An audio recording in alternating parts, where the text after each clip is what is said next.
Hi everyone, welcome to YouTube channel upright education. तो आज हम लोग बात करने वाले हैं, एक इम्पॉर्टेंट टॉपिक को डिस्कस करने वाले हैं। और जैसे कि मैंने कहा था, एक इम्पॉर्टेंट टॉपिक है वाइल्ड लाइफ का protection act. Wild life protection act क्या होता है, बहुत सारे एग्जामिनेशन में पूछा जाता है, तो उसको हम लोग आज पूरा डिटेल में पढ़ेंगे और इम्पॉर्टेंट कुछ पॉइंट है उसको हम लोग थोड़ा सा समझेंगे। वाइल्ड लाइफ प्रोटेक्शन एक्ट आखिर क्या होता है, कहाँ लागू होता है, कहाँ लागू नहीं होता है, क्या काम है उसका, उसमें होता क्या है, क्या क्या जो जानवर आते हैं, अगर कोई वाइल्ड लाइफ एनिमल का हंटिंग करता है तो उसको क्या सज़ा है, नहीं है, ये सब कुछ हम लोग एक ही वीडियो में देखेंगे। पूरा लास्ट, शुरू से लेकर के लास्ट तक वाइल्ड लाइफ प्रोटेक्शन एक्ट एक पर्टिकुलर वीडियो में पूरा ख़त्म करेंगे। तो देखिए, wild life protection act obvious सी बात है भारत सरकार के द्वारा जारी किया गया था और ये इंडिया में इनएक्टिव मतलब कि जारी किया गया है 9 सितंबर 1972। तो ये डेट आपको पहले याद करना पड़ेगा कि आखिर वाइल्ड लाइफ प्रोटेक्शन एक्ट आया कब। तो वाइल्ड लाइफ प्रोटेक्शन एक्ट का पूरा नाम है वाइल्ड लाइफ प्रोटेक्शन एक्ट 1972, इसीलिए क्योंकि ये 9 सितंबर 1972 को जारी किया गया था। इसमें बेसिकली कवर क्या होता है, ये आपका जितने भी जंगली जानवर है, चिड़ियाँ हैं, कुछ अलग अलग पेड़ पौधे हैं और उससे रिलेटेड अगर कुछ मैटर है तो वो सब कुछ इसी के अंदर में आपका प्रोटेक्शन उसका इसके अंदर में आता है। ठीक है, इसके अंदर में वो सब कुछ आते हैं। ये वाइल्ड लाइफ प्रोटेक्शन एक्ट एक स्टेट में फॉलो नहीं होता है। अगर आपसे क्वेश्चन पूछा जाएगा कि बताइए वाइल्ड लाइफ प्रोटेक्शन एक्ट 1972 इनमें से कौन सा स्टेट में फॉलो नहीं होता है, तो आपको कहना है जम्मू एंड कश्मीर। जम्मू एंड कश्मीर एक ऐसा स्टेट है जहां पे wild life protection act 1972 follow नहीं होता है। देखिए, ये एक्ट 1972 में बनाया गया था, अभी तक इसका अमेंडमेंट नहीं किया गया है। ठीक है, तो हो सकता है कि इन फ्यूचर इसका अमेंडमेंट किया जाए तो जम्मू एंड कश्मीर को इसमें शामिल कर दिया जाए, क्योंकि आपको पता है जम्मू एंड कश्मीर वाला जो रेस्ट्रिक्शन था वो पूरी तरह से खत्म हो चुका है। इसमें टोटल शेड्यूल का अगर हम बात करें तो इसके अंदर में टोटल 6 शेड्यूल है। ठीक है, 6 शेड्यूल है। इसके बाद अगर सेक्शन का बात करें तो टोटल 60 सेक्शन है और 6 शेड्यूल है टोटल। और इसको अगर हम बात करें तो टोटल 8 चैप्टर है, 8 चैप्टर। अब इसको एक बार समझिएगा, 8 चैप्टर है, 6 शेड्यूल है और 60 सेक्शन। ये पूरा का पूरा वाइल्ड लाइफ प्रोटेक्शन एक्ट में दिया हुआ है और इस सभी को सारांश करने के बाद हम इस वीडियो में पढ़ रहे हैं। ठीक है, तो वाइल्ड लाइफ प्रोटेक्शन एक्ट कब लागू किया गया था, तो 9 सितंबर 1972 को लागू किया गया था। वाइल्ड लाइफ प्रोटेक्शन एक्ट कहाँ लागू नहीं होता है, भारत के कौन से स्टेट में, तो जम्मू एंड कश्मीर में लागू नहीं होता है। वाइल्ड लाइफ प्रोटेक्शन एक्ट में क्या क्या आता है, तो वाइल्ड एनिमल यानी जो जंगली जानवर होते हैं, चिड़ियाँ है, प्लांट है, पेड़ पौधा है, ये सभी लागू होते हैं, सभी जगह लागू होते हैं और इससे जो कनेक्टेड चीज़ें हैं उसमें भी लागू होती है। जंगली जानवर किसे कहा जाएगा, है ना, तो वो सब चीज़ इसी के अंदर में डेफिनेशन दिया गया है। तो इसी डेफिनेशन को हम लोग आज करते हैं। चलिए, इसी के अंदर में जो डेफिनेशन है पढ़ते हैं। सबसे पहले बोला गया है कि एनिमल आखिर क्या है, जो हम वाइल्ड लाइफ प्रोटेक्शन एक्ट कहते हैं वाइल्ड, तो आखिर एनिमल का क्या डेफिनेशन है। तो इसमें एनिमल का डेफिनेशन कहा गया है, एनिमल का मतलब एम्फीबियंस, बर्ड, मैमल, रेप्टाइल्स। तो मतलब कुछ ऐसे जीव जंतु जो चिड़िया हो, मैमल हो, है ना, जैसे आपका रेप्टाइल्स हो गया, मैमल में आपका बंदर हो गया, गाय बैल हो गया, सब मैमल में आ जाएगा। तो ये सभी के सभी आपके एनिमल के कैटेगरी में आते हैं। ठीक है, एम्फीबियंस का मतलब आप कह सकते हैं पुराना टाइम में जो जीव जंतु रहा करता था या अभी भी जो उसके पूर्वज वगैरह होंगे तो वो भी आपके एम्फीबियंस, जैसे भालू ये वाला जो है एम्फीबियन में आता है। बर्ड है, मैमल है, रेप्टाइल्स, ये सभी के सभी जानवर में आते हैं।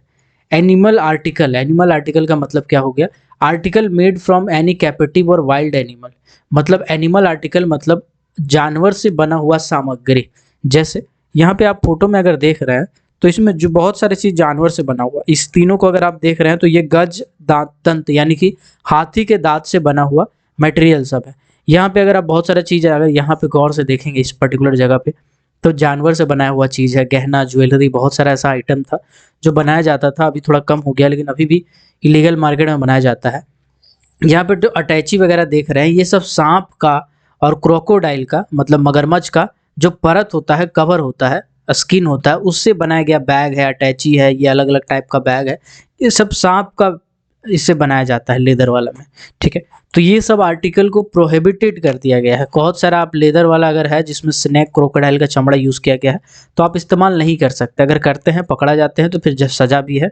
इसी तरह से कुछ ज्वेलरी अगर जानवर की कुछ चीज़ों से बना है, जानवर मतलब वाइल्ड एनिमल, ऐसा नहीं कि सभी के सभी जानवर, ठीक है, वाइल्ड एनिमल का अगर कुछ स्किन का या कोई बॉडी का पार्ट से बनाया गया है तो उसमें आप इस्तेमाल नहीं कर सकते, वो इलीगल है, ठीक।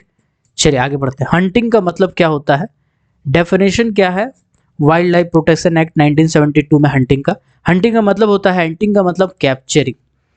कैप्चरिंग मीन्स हंटिंग में क्या क्या इंक्लूड होता है, ये सभी चीज़ें इंक्लूड होती है।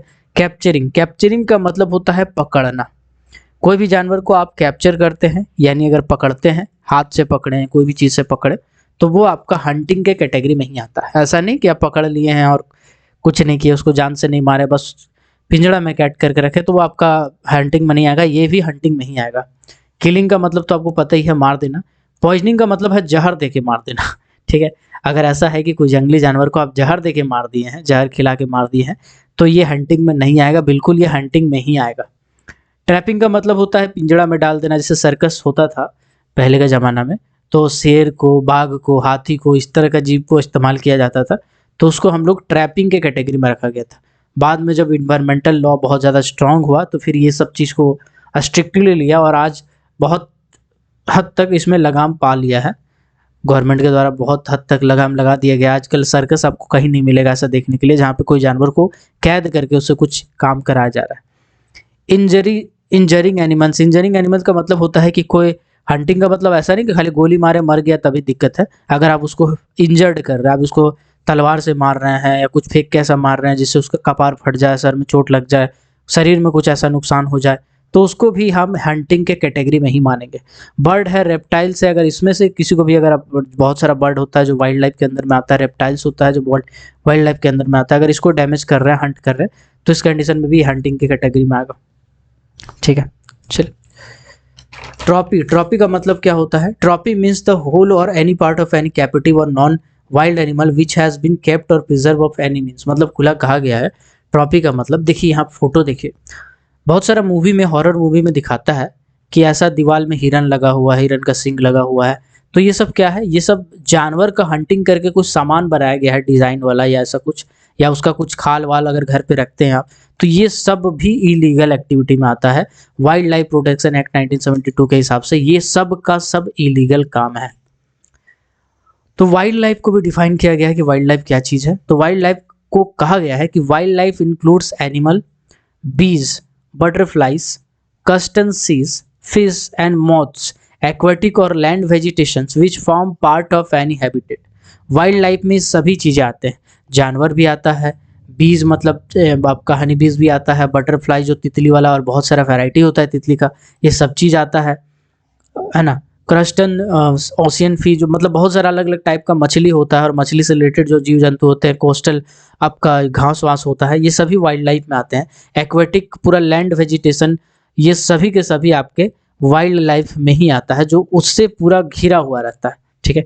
तो ये वाइल्ड लाइफ में ही आता है। मतलब ऐसा नहीं कि अगर जंगल है जहाँ पे शेर बाघ रह रहा है तो आप उसके आसपास का पेड़ काटेंगे तो वो इलीगल, मतलब लीगल है, वो भी इलीगल है, ठीक है। Authorities appointed under the act, इस एक्ट के अंदर कौन कौन से अथॉरिटी को अपॉइंट किया गया है, तो इसको थोड़ा सा कॉन्सेप्चुअल चीज़ें हैं, थोड़ा समझते हैं। देखो यार, वाइल्ड लाइफ को बचाने के लिए अब दो तरह की सरकार है। एक है स्टेट गवर्नमेंट, जो वहाँ का सरकार होगा, फॉर एग्जांपल अगर झारखंड की बात करें तो झारखंड सरकार, उड़ीसा का बात करें तो उड़ीसा सरकार, और दूसरा है सेंट्रल गवर्नमेंट, ठीक है। तो इसमें सेंट्रल गवर्नमेंट को कुछ पावर दिया गया है, स्टेट गवर्नमेंट को कुछ पावर दिया है गया। वाइल्ड लाइफ सेंचुरी को या वाइल्ड लाइफ को बचाने के लिए दोनों के हाथ में कुछ ना कुछ पावर होता है। सबसे पहले बात करेंगे सेंट्रल गवर्नमेंट क्या कर सकता है और स्टेट गवर्नमेंट क्या कर सकता है। तो सेंट्रल गवर्नमेंट कुछ लोगों को अपॉइंट करता है, इसी तरह से स्टेट गवर्नमेंट भी कुछ लोगों को अपॉइंट करता है। सेंट्रल गवर्नमेंट एक डायरेक्टर होते हैं जो वाइल्ड लाइफ प्रोटेक्शन प्रिजर्वेशन को देखते हैं, उसको अपॉइंट करता है, जबकि स्टेट गवर्नमेंट एक चीफ वाइल्ड लाइफ वार्डन को अपॉइंट करता है। सेंट्रल गवर्नमेंट एक डायरेक्टर अपॉइंट किया है और स्टेट गवर्नमेंट एक वार्डन को अपॉइंट किया है। वार्डन का मतलब देख रेख करने वाला और डायरेक्टर का मतलब उसका करता धरता सब कुछ वही, ठीक। Central government assistant director of life wild life preservation के लिए डायरेक्टर और असिस्टेंट डायरेक्टर सबको हायर कर सकता है, जबकि स्टेट गवर्नमेंट कुछ वार्डन रख सकता है, लाइफ वार्डन है, ऑनरी वाइल्ड लाइफ वार्डन है, ईच डिस्ट्रिक्ट में वो रख सकता है। सेंट्रल गवर्नमेंट चाहेगा तो कुछ ऑफिसर्स एम्प्लॉय जो भी नेसेसरी है वो अपॉइंट कर सकता है, स्टेट गवर्नमेंट भी ऑफिसर और एम्प्लॉय को कर सकता है। देखिए समझते हैं, सेंट्रल गवर्नमेंट एक डायरेक्टर रखा, असिस्टेंट डायरेक्टर रखा, ठीक है। और स्टेट गवर्नमेंट क्या रखा, स्टेट गवर्नमेंट एक वार्डन रखा, ठीक, और कुछ वाइल्ड लाइफ और भी वार्डन रखा। वार्डन का काम होता है देख रेख करना, कभी भी अगर देख रेख करना हो, उसको खाना कब देना है, खाना नहीं देना है, बीमारी हो गया है, दवाई करवाना है, उपचार कराना है, कौन सा हॉस्पिटल में उपचार होना चाहिए, कौन कौन से डॉक्टर वहाँ पे अवेलेबल है, किस लेवल का डॉक्टर होना चाहिए, क्वालिफिकेशन क्या होना चाहिए, ये सब कुछ वार्डन लोग देखेगा। इसका काम है देख रेख करने का। लेकिन जो डायरेक्टर है, असिस्टेंट डायरेक्टर है, ये उसमें छेड़छाड़ कर सकता है। एक मतलब ऐसा है कि कोई वाइल्ड लाइफ सेंचुरी है, वाइल्ड लाइफ सेंचुरी में कोई हैबिटेट पाया जाता है, नेचुरल होम्स है जिसका, उस नेचुरल होम्स में बनाना है, बिगाड़ना है, उसको उस जगह से दूसरा जगह स्टैब्लिश करना है, कोई सर्कुलर जारी करना है, एडवाइजरी जारी करना है, किसी चीज़ को लेकर नियम कानून बनाना है, तो डायरेक्टर, असिस्टेंट डायरेक्टर ये सब लोग मदद करेगा। लेकिन वार्डन का काम होता है देख रेख करना। तो कुल मिलाकर के कहा जाए तो स्टेट गवर्नमेंट के पास पावर नहीं है कि किसी भी वाइल्ड लाइफ सेंचुरी को बंद कर सके, किसी वाइल्ड लाइफ सेंचुरी को खोल सके, नेशनल पार्क को एक जगह से दूसरे जगह शिफ्ट कर सके। लेकिन सेंट्रल गवर्नमेंट के हाथ में पावर है कि कोई वाइल्ड लाइफ सेंचुरी को बंद कर सके, हटा सके, बंद कर एक जगह से दूसरे जगह शिफ्ट कर सके, बायोस्फीयर को बंद कर सके, बायोस्फीयर को इधर से उधर चेंज कर सके। तो ये सब कुछ पार्ट है। अगर आपको ये वर्ड समझ में नहीं आ रहा है कि बायोस्फीयर क्या होता है, ठीक है, इसके बाद आपका वाइल्ड लाइफ सेंचुरी क्या होता है, और एक आता है आपका वाइल्ड लाइफ सेंचुरी हो गया, बायोस्फीयर हो गया और नेशनल पार्क हो गया। अगर ये आपको समझ में नहीं आ रहा है तो मेरा प्रीवियस वीडियो को जाके देखिए इसी चैनल पे, वो आप ही के लिए बना है। अगर आप IRL का प्रिपरेशन कर रहे हैं या फिर UPPSC का प्रिपरेशन कर रहे हैं या फिर कोल इंडिया किसी का भी प्रिपरेशन कर रहे हैं जिसमें GK आता है, तो वो मैं इंपॉर्टेंट पॉइंट ही इसमें रख रहा हूँ। ये GK हमेशा हमेशा के लिए रहेगा, आप जब मन तब देख सकते हैं। बेसिक से एडवांस लेवल तक क्लियर करना है, मेरा टारगेट यही है। ये नहीं कि इंपॉर्टेंट क्वेश्चन करा दे, ये सभी के सभी इंपॉर्टेंट पॉइंट है, आप इसको समझ लीजिए। Authorities appointed under the act, central government और स्टेट गवर्नमेंट। सेंट्रल गवर्नमेंट क्या करेगा, चेंज कर सकता है कुछ भी, और स्टेट गवर्नमेंट कुछ भी चेंज नहीं कर सकता, बस उसका देख रेख कर सकता है, ठीक है। चलिए, एडवाइजरी वगैरह भी जारी करता है सेंट्रल गवर्नमेंट, है ना। बोला गया है कि act enforce and enables state government, administrator, union territory and wild life advisor board in each state and union territory. Board advises the central government the following matter. अब देखिए, एक बोर्ड बनाया जाता है, ठीक है, बोर्ड को हम कह सकते हैं वाइल्ड लाइफ एडवाइजरी बोर्ड। जो बोर्ड बनाया गया है, चाहे सेंट्रल गवर्नमेंट की तरफ हो, चाहे जनरली स्टेट गवर्नमेंट बोर्ड बनाता है, स्टेट गवर्नमेंट है या यूनियन टेरिटरी है, वो एक बोर्ड बनाता है, उस बोर्ड का नाम है वाइल्ड लाइफ एडवाइजरी बोर्ड। इसका काम क्या है, इसका काम है कौन कौन सा एरिया है जिसको सेंचुरी पार्क सेलेक्शन किया जाए, पॉलिसीज को अगर चेंज करना है, ठीक है, तो ये बोर्ड काम वो करता है, वाइल्ड लाइफ एडवाइजरी बोर्ड ये काम करता है, ठीक है। किसी शेड्यूल को चेंज करना है तो उसमें सजेशन देगा, लोकल ट्राइबल है उसको ध्यान में रख के कुछ नियम बनाना है तो उसमें सजेशन देगा, कोई नेशनल पार्क या सेंचुरी है उसमें अगर कुछ हेर फेर करना है तो उसमें सजेशन देगा, ठीक है। तो ये सब चीज़ में सजेशन देने का अगर कोई काम है तो वो आपका वाइल्ड लाइफ एडवाइजरी बोर्ड का है, ठीक है। तो वाइल्ड लाइफ एडवाइजरी बोर्ड का यहीं पे सब कुछ दिया हुआ है, वही सब पॉइंट जो मैंने बोला, ठीक है। चलिए आगे बढ़ते हैं। Hunting of wild life animals. कहा गया है कि वाइल्ड लाइफ एनिमल में सेक्शन शेड्यूल 1, 2, 3 और 4 इसमें प्रोहिबिटेड है। तो आप एक बार सोचिएगा, हम आपको थोड़ा देर पहले बताए थे कि शेड्यूल का संख्या कितना होगा, बताइएगा, क्वेश्चन का आंसर दीजिएगा कमेंट में। वाइल्ड लाइफ प्रोटेक्शन एक्ट 1972 में कुल कितने शेड्यूल हैं, इसका आंसर दीजिएगा। अगर आप 6 कह रहे हैं तो पूरी तरह से सही कह रहे हैं। वाइल्ड लाइफ प्रोटेक्शन एक्ट 1972 में टोटल 6 शेड्यूल है, जिसमें हम आपको बता रहे हैं कि पहला, दूसरा, तीसरा, चौथा शेड्यूल ये कहता है कि कोई भी वाइल्ड लाइफ एनिमल का आप हंटिंग नहीं कर सकते हैं। और पांचवा और छठा शेड्यूल क्या कहता है, पांचवा और छठा शेड्यूल में 5वां नंबर का शेड्यूल है, वो कहता है कि हंटिंग कर सकते हैं। लेकिन कुछ कंडीशंस है। छठा में आपका पनिशमेंट आ जाता है, ठीक है। तो पहला, दूसरा, तीसरा, चौथा में लिखा है प्रोहिबिटेड है। पांचवा में लिखा है कि हाँ परमिट है, कुछ प्रिकॉशन के साथ आप कर सकते हैं, कुछ कारण है तो कर सकते हैं। और छठा में सजा है। तो ये आपका क्लियर हो गया होगा अभी तक, आई होप। चलिए अब एक एक करके समझते हैं। Hunting of wild animal is permitted in certain case. जो जंगली जानवर होता है उसका हत्या किया जा सकता है, लेकिन उसमें कुछ केसेस हैं तभी उसका हत्या किया जा सकता है, हंटिंग किया जा सकता है। क्या केस है सर? कुछ केस है तभी कर सकता है, ऐसे मन ठिकाने अनठिकाने नहीं कर सकते। सबसे पहले बोला गया है if the animal has become dangerous to human life और डिसेबल्ड बियॉन्ड रिकवरी। मतलब कोई ऐसा जानवर है जो इंसान के लिए बहुत ज़्यादा खतरनाक साबित हो चुका है। फॉर एग्जाम्पल, एक टाइम था जब डायनासोर हुआ करता था। अलग बात है डायनासोर ऑटोमेटिकली मर गया था कुछ उल्कापिंड के कारण, लेकिन एक टाइम था जो डायनासोर बहुत ज़्यादा हुआ करता था। अगर उस time wild life protection act 1972 होता तो भारत सरकार ये एडवाइजरी जारी करता कि जितना भी डायनासोर है सबको मार दिया जाए, क्योंकि वो ह्यूमन लाइफ के लिए सही नहीं है, इंसान के लिए खतरा है, इंसान को खा जाता है, कचल देता है। तो इसीलिए डायनासोर को खत्म कर दिया जाए। तो उस कंडीशन में जितने भी डायनासोर थे उसको खत्म किया जा सकता था, ठीक है। तो ये बोला गया है कि जो इंसान के लिए डेंजरस हो गया उसको मारा जा सकता है। दूसरा बोला गया है कि कुछ ऐसे जीव जंतु हैं जो बीमार पड़ गए थे, दुर्घटना हो गया था, अब उसको हम बचाने का कोशिश कर रहे हैं तो वो बच नहीं रहा है, लंबा टाइम से तड़प तड़प के जी रहा है, बीमारी हो गया है, बड़ा समस्या है, उसको बचाने की कोशिश कर रहे हैं तो वो रिकवरी नहीं हो पा रहा है। तो उस जानवर को ज़्यादा तकलीफ ना हो इसके लिए उसको खत्म कर दिया जाता है। इंसान में भी ऐसा ही केस है। अगर कोई इंसान है जो बहुत लंबा टाइम से कोई बीमारी से पीड़ित है और बहुत ज़्यादा उसको दर्द पेन सहना पड़ रहा है एक लंबा टाइम से, एक लंबा ड्यूरेशन से, और उसका रिकवरी पॉसिबल नहीं हो पा रहा है, आने वाले टाइम में भी ऐसा उम्मीद है कि पॉसिबल नहीं है, तो राष्ट्रपति के आदेश के बाद उस व्यक्ति को मारा जा सकता है। ये आपका नियम है। इसी तरह से जानवर के केस में भी यही होता है। कोई भी जानवर अगर रिकवरी नहीं कर पा रहा तो उस जानवर को मार दिया जा सकता है, ये भारत सरकार के आदेश के द्वारा। देन अगला पॉइंट बोला गया है किलिंग और wounding in good faith in defence of on self और एनी अदर पर्सन। यहाँ पे एक टर्म जो लिखा है ना, ये बड़ा ही भयंकर टर्म है, समझिएगा। इसमें बोला गया है कि मान लीजिए ऐसा है कि कोई जानवर आपको मारने के लिए आ रहा है, आप उस जानवर से बचने का कोशिश कर रहे हैं, बहुत हद तक आप कोशिश किए लेकिन आप नाकामयाब है। अब वो जानवर आपके सामने आ गया, अब या तो आप उसको मारिए या तो वो जानवर आपको मार देगा। तो इस कंडीशन में आप उस जानवर का हंट कर सकते हैं, उसको मार सकते हैं या उसको नुकसान पहुंचा सकते हैं, ठीक है। क्योंकि वो अगर आप नहीं पहुंचाइएगा तो सामने वाला पहुंचा देगा, या फिर कोई दूसरा पर्सन है, आपको छोड़ के कोई दूसरा पर्सन है जिसको नुकसान पहुंचा रहा है, जस्ट उसको मारने वाला हत्या कर रहा है।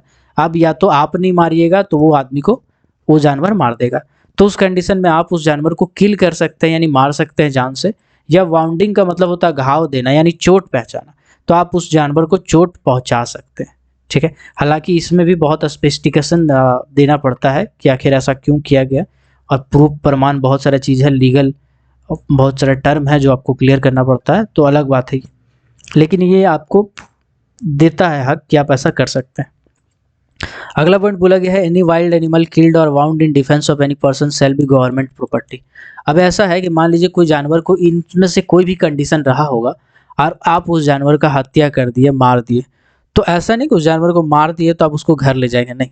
अब वो गवर्नमेंट का प्रॉपर्टी है। किसका प्रॉपर्टी है? भारत सरकार का प्रॉपर्टी। अब अगर उस जानवर को मार लेने के बाद आप सोचते हैं कि नहीं एक काम करते हैं, अब तो किसी को पता नहीं चलेगा, जानवर को दफना देते हैं, तो अगर बाद में कभी पता चलता है तो फिर आपको किलिंग के, हंटिंग के जुर्म में अंदर कर दिया जाएगा, क्योंकि आप उस वो जो गवर्नमेंट प्रॉपर्टी था आप वो भारत सरकार को नहीं दिए, गवर्नमेंट को नहीं दिए, बल्कि आप खुद उसको यूज कर रहे हैं। Grant of permission for a special purpose, कुछ और भी पर्पस होते हैं जिसके कारण हंटिंग को ग्रांट किया जाता है। एजुकेशन पर्पस के लिए हंटिंग किया जा सकता है, साइंटिफिक रिसर्च है, साइंटिफिक मैनेजमेंट है, ये सब का टर्म में किया जा सकता है। जैसे हम एग्जांपल देते हैं, कुछ दिन पहले जो कोविड का वैक्सीन बन रहा था, कुछ साल पहले, तो कोविड का वैक्सीन सबसे पहले कहा गया था कि चूहा में ट्राई किया जाए। तो वो जो चूहा था वो अलग ब्रीड का चूहा था, ऐसे चूहे थे जो इंसान के ब्लड, वार्म ब्लडेड होते हैं उसी के तरह होते हैं, तो उन जीवों पे पहला एक्सपेरिमेंट किया गया था। तो ऐसा नहीं कि उस साइंटिस्ट को हम अंदर कर देंगे, तुम चूहा मारा चलो अंदर, ऐसा नहीं। बहुत सारा जीव जंतु के अंदर एक्सपेरिमेंट किया जा सकता है अगर साइंटिफिक रिसर्च या साइंटिफिक मैनेजमेंट वाला होता है तो। एजुकेशन पर्पज में एक टाइम था जब मेढक का पेट फाड़ के सिखाया जाता था मेडिकल स्टूडेंट को कि देखो हार्ट यहाँ होता है, किडनी यहाँ होता है, ऐसा ऐसा टर्म सिखाया जाता था। तो वो सब एजुकेशन पर्पज में आता था। 1972 में ये होता था, अभी तो बैन हो गया है, लेकिन ये उसके हिसाब से ये वाला नियम अभी भी वैलिड है। तो एजुकेशन पर्पस के लिए, साइंटिफिक रिसर्च के लिए, मैनेजमेंट के लिए, है ना। चिड़िया घर में अगर किसी को हमको स्पेसिमेन रखना है, सैंपल रखना है, म्यूजियम में अगर रखना है, ठीक है, तो ये सब इंस्टीट्यूशन के लिए आप इसको इस्तेमाल कर सकते हैं, आप जानवर को हंट कर सकते हैं। इसके बाद बोला गया है कि लाइफ सेविंग ड्रग बनाने के लिए, अब यहाँ पे एक टर्म बताते हैं, एंटी वेनम। एंटी वेनम क्या होता है, जब आपको सांप काटता है तो आप दौड़ के हॉस्पिटल की तरफ भागते हैं, और हॉस्पिटल में आपसे पूछता है कि कौन कलर का सांप था, कैसा दिखता था, सांप का मुंह कैसा था, कैसा छापा था, उसका पीठ में का छापा था, हाथ में का छापा था। आपको लगता है कि डॉक्टर साहब बकवास कर रहे हैं, काहे पूछ रहे हैं, तो इसीलिए पूछ रहे हैं ताकि जो भी सांप काटा होगा उसके रिलेटेड जो वेनम है, यानी उस जहर को जहर ही काटता है, एक हम सुने हैं जहर को जहर काटता है, तो उसका जो एक्यूरेट वेनम है वही दिया जाए, एंटी वेनम, ताकि आपका बॉडी अच्छे से रिकवर किया जाए। और जो वेनम दिया जाता है वो भी सांप का जहर ही रहता है, वो भी क्या रहता है, सांप का जहर ही रहता है, जो कि सांप से निकाल के बनाया जाता है, तो स्नेक वेनम उसको कहते हैं। तो लाइफ सेविंग बहुत सारा ड्रग्स है, बहुत सारा दवाई है और इंजेक्शन है जो सांप काटने पे बनाया जाता है, ये सब के सब आपके बनते हैं सांप से या कुछ कुछ जीव जंतु से, कुछ जानवर से। तो वो आपको बनाने के लिए वाइल्ड लाइफ को हंट करना पड़ता है, जानवरों को मारना पड़ता है, अगर नहीं मारेंगे तो फिर पॉसिबल नहीं है कि उसको बना सके, ठीक है।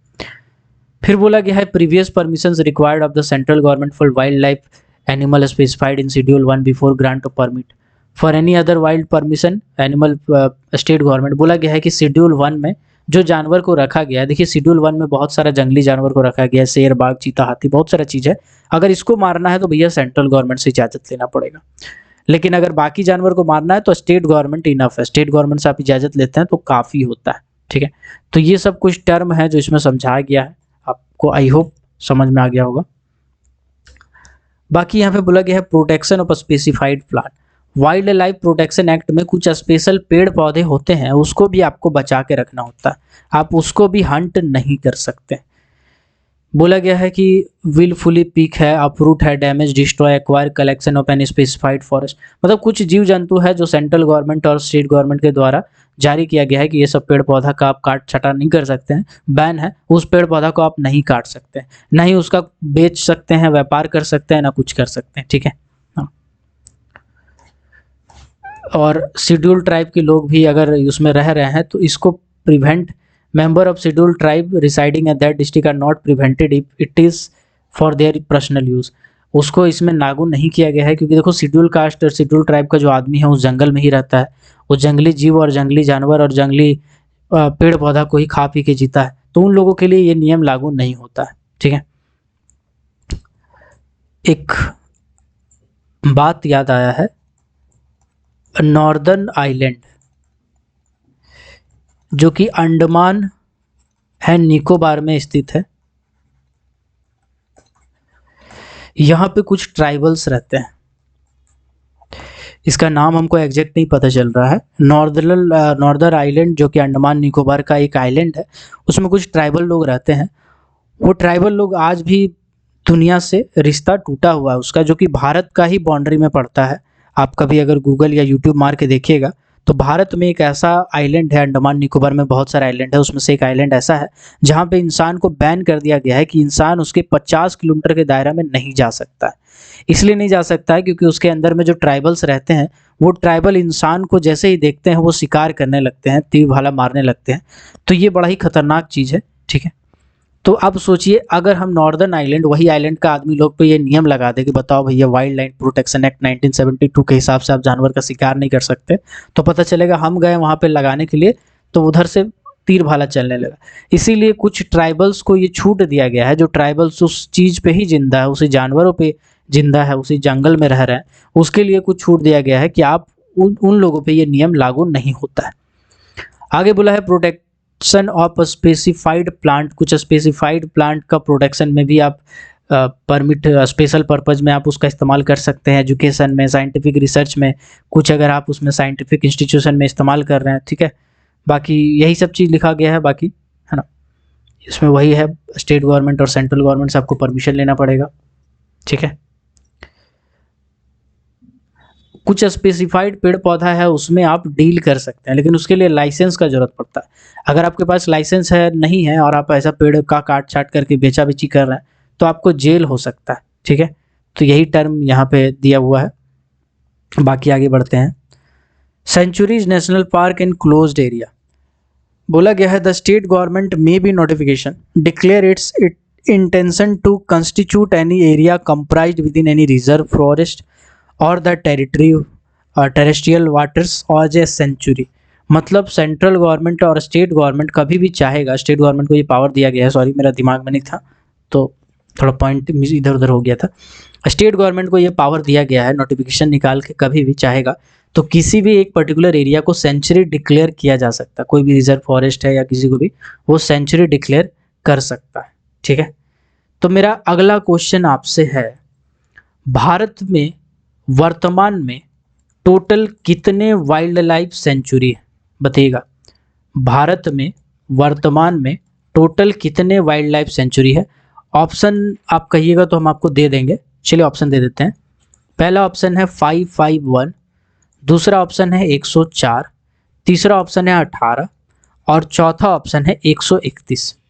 बताइएगा वाइल्ड लाइफ सेंचुरी कितना होगा संख्या? 551 होगा, 104 होगा, 18 होगा, 137 131 होगा। प्रीवियस क्लास का वीडियो अगर आप देखे होंगे तो अच्छे से आपको पता होगा, नहीं देखे नहीं पता है जाके देखिए, जरूर देखिए। अगर आप जीके का प्रिपरेशन कर रहे हैं जरूर देखिए। तो देखिए वाइल्ड लाइफ सेंचुरी का टोटल संख्या है 551। 104 जो हम बोल रहे हैं ये आपका नेशनल पार्क का संख्या, भारत में टोटल वर्तमान में नेशनल पार्क 104 है। 18 जो बोले हैं ये बायोस्फीयर है, भारत में टोटल बायोस्फीयर रिजर्व की संख्या की बात करें तो 18 है। 131 जो हम बोले हैं वो आपका मेराइन प्रोटेक्टेड एरिया है, मेराइन प्रोटेक्टेड एरिया। तो ये सब डाटा आपका जुबान पे होना चाहिए, ठीक है, तभी आपको थोड़ा आगे काम आएगा। तो sanctuaries national park in closed area के बारे में बोला गया है कि द इंडियन गवर्नमेंट में भी बाय नोटिफिकेशन कोई भी जगह को अब से सेंचुरी में डिक्लेयर किया जा सकता है। ठीक है, इसमें flora fauna geological structure ecological ये सब कुछ शामिल हो जाएगा। ठीक है, इसको प्रोटेक्ट करने के लिए प्रोटेक्ट करने के लिए, प्रोपागेट करने के लिए, डेवलप करने के लिए वाइल्ड लाइफ सेंचुरी को कोई भी सर्कुलर एडवाइजरी जारी कर सकता है। नेशनल पार्क के बारे में थोड़ा सा बताया गया है कि नेशनल पार्क अगर कभी चाहेगा, whether it appears the state government that an area within an sanctuary or not is by reason of its ecological. मतलब अगर कुल मिलाकर के बोला गया है कि नेशनल पार्क भी अगर कभी डिक्लेयर करना चाहे तो स्टेट गवर्नमेंट डिक्लेयर कर सकता है उसको, उस पर्टिकुलर एरिया को नेशनल पार्क भी डिक्लेयर कर सकता है। ये स्टेट गवर्नमेंट के हाथ में पावर दिया गया है, लेकिन बायोस्फीयर आपका सेंट्रल गवर्नमेंट के अंदर में ही रहता है। क्लोज्ड एरिया, क्लोज्ड एरिया के बारे में बोला गया है कि नोटिफिकेशन निकाल के कोई भी स्टेट गवर्नमेंट किसी पर्टिकुलर एरिया को क्लोज भी कर सकता है या फिर किसी एरिया को पूरी तरह से बंद करके ऐसा लागू कर सकता है कि उसके अंदर में आप शिकार नहीं कर सकते, no hunting of animal in that close area, या घुस नहीं सकते, ह्यूमन एक्टिविटी को प्रोहिबिटेड कर सकता है। अब है ट्रेड और commerce in wild animals, animal article and trophies. देखिए ऐसा बोला गया है कि कोई भी आदमी जंगली जानवर को ना मार सकता है, ना मार के उसका सामान बेच सकता है, उसका पार्ट से बना हुआ कुछ सामान बेच सकता है, बिजनेस कर सकता है, उद्योग कर सकता है, कुछ भी ऐसा नहीं कर सकता है। ना ही कोई जंगली जानवर को मार के उसका मीट को खा सकता है, ना उस मीट को बेच सकता है। ऐसा कुछ कानून इसमें ट्रेड को लेके बताया गया है कि व्यापार नहीं किया जा सकता है, जो कि हम ऑलरेडी बताएं। अगर व्यापार करता है, अगर कोई व्यापार करता है तो उस कंडीशन में उसको सजा भी हो सकता है। कभी भी ऐसा कोई जंगली जानवर को मार दिया, उसका कुछ प्रॉपर्टी जंगली जानवर से बना कुछ सामान को बेच रहा है ना, भले वो अलग बात है नहीं मारा हो, किसी और से खरीद के बेच रहा हो, तो ये सभी कंडीशन में सजा है। सजा कितना है सर? सजा आपका 6 महीना से शुरू होता है और ये 7 साल तक हो सकता है। ठीक है, 6 महीना से 7 साल सजा हो सकता है। इसके बाद अगर हम फाइन का बात करेंगे, फाइन का मतलब जुर्माना का बात करेंगे, तो 500 रुपया से शुरू होता है और ये 10,000 तक फाइन हो सकता है। अब डिपेंड करता है कि वो कैसा क्राइम किया। अगर मान लो किसी और का बेचा हुआ सामान को आगे और बेच दिया तो उसको 6 महीना का सजा होगा। वो खुद मार के बेचा है तो उसको 2 साल 3 साल का सजा होगा, और दोबारा फिर से जेल होने के बाद फिर छूटा, फिर गया, फिर मारा, फिर पकड़ा, फिर 7 साल का सजा होगा। फाइन भी इसी तरह से है, अगर छोटा मोटा क्राइम किया है तो 500 रुपया और बहुत बड़ा क्राइम किया तो 10,000 रुपया। तो ये इसमें पेनल्टीज और प्रोविजन दिया हुआ है। तो आई होप आज आपका पूरा wild life protection act 1972 clear हो गया होगा पूरी तरह से, आप ऐसा उम्मीद करते हैं। लास्ट में कुछ रैंडम सवाल करना चाहेंगे आपसे, अगर आप आंसर दे देंगे तो बहुत मेहरबानी होगा, और अगर नहीं देंगे तो फिर आप ही को दिक्कत है। चलिए कुछ बेसिक हम लोग क्वेश्चन करेंगे और देखेंगे कि आपका नॉलेज कितना है, हमारा नॉलेज कितना है, इसको एक बार डिटेल में समझेंगे। मेरा पहला क्वेश्चन है, मेरा पहला क्वेश्चन है, एक मिनट, मेरा पहला क्वेश्चन है wild life protection act, wild life protection act 1972 पहली बार कब लाया गया? ऑप्शन दे रहे हैं आपको। पहला ऑप्शन है 9 सितंबर 1972, ये क्वेश्चन नंबर 1 आप इसको डिक्लेयर करते हैं। दूसरा ऑप्शन है 10 सितंबर 1972, 15 अगस्त 1972, 26 जनवरी 1972। बताइएगा वाइल्ड लाइफ प्रोटेक्शन एक्ट 1972 कब लाया गया था? 1 का 1, 1 का 2, 1 का 3, 1 का 4, क्या होना चाहिए इसका आंसर? सही से बताइए आप। चलिए इसका आंसर भी बता देते हैं। इसका आंसर हो जाएगा 9 सितंबर 1972। 9 सितंबर 1972 को पहली बार भारत में वाइल्ड लाइफ प्रोटेक्शन एक्ट लाया गया था। अगला क्वेश्चन आपके सामने है, वाइल्ड लाइफ प्रोटेक्शन एक्ट इनमें से कौन से स्टेट में फॉलो नहीं होता? ऑप्शन दे रहे हैं आपको, थोड़ा ध्यान से देखिएगा। पहला ऑप्शन है Andaman and Nicobar, state and union territory की बात कर रहे हैं। वाइल्ड लाइफ प्रोटेक्शन एक्ट कौन से स्टेट या यूनियन टेरिटरी में लागू नहीं होता? पहला ऑप्शन है अंडमान एंड निकोबार। दूसरा ऑप्शन है J&K यानी जम्मू एंड कश्मीर। तीसरा ऑप्शन है दिल्ली, और चौथा ऑप्शन है नन ऑफ दिच। इसका आंसर बताइएगा। इसको हम क्वेश्चन नंबर 2 डिक्लेयर कर रहे हैं। क्वेश्चन नंबर 2 का आंसर क्या होगा? 1 का 2 का ए होगा, बी होगा, सी होगा, डी होगा? बताइएगा कमेंट सेक्शन में। वाइल्ड लाइफ प्रोटेक्शन एक्ट कौन से स्टेट में लागू नहीं होता या यूनियन टेरिटरी में लागू नहीं होता? तो इसका आंसर हो जाएगा Jammu and Kashmir, J&K, Jammu and Kashmir starting बताए थे।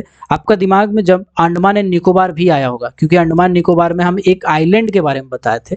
तो पूरा यूनियन टेरिटरी में ऐसा नहीं है लागू नहीं होगा, सिर्फ एक पर्टिकुलर आइलैंड में लागू नहीं होगा, क्योंकि वहाँ पे जो ट्राइबल है बड़ा ही खतरनाक है, इसीलिए। लेकिन ऐसा नहीं है कि कुछ आंशिक रूप में लागू होता है, बहुत सारा एक्ट और कुछ आंशिक रूप में उसका शेड्यूल लागू होता है, कुछ नहीं लागू होता। लेकिन जम्मू एंड कश्मीर इसका एग्जैक्ट आंसर हो जाएगा, तो इसको ध्यान रखिएगा, ठीक है। अगला क्वेश्चन आपके सामने है, question number 3, wild life protection act 1972 में टोटल कितने शेड्यूल हैं? टोटल कितने शेड्यूल है? ऑप्शन दे रहे हैं आपको। पहला ऑप्शन है 4, दूसरा है 5, तीसरा है 6, चौथा है नन। बताइएगा वाइल्ड लाइफ प्रोटेक्शन एक्ट 1972 में टोटल कितने शेड्यूल हैं? ऑप्शन बताइएगा इसका क्या होगा आंसर। अगर आप बता रहे हैं ऑप्शन नंबर 3 यानी 6 शेड्यूल, तो बिल्कुल सही बता रहे हैं, बिल्कुल सही बता रहे हैं। 6 शेड्यूल है टोटल इसमें, ठीक है। चलिए,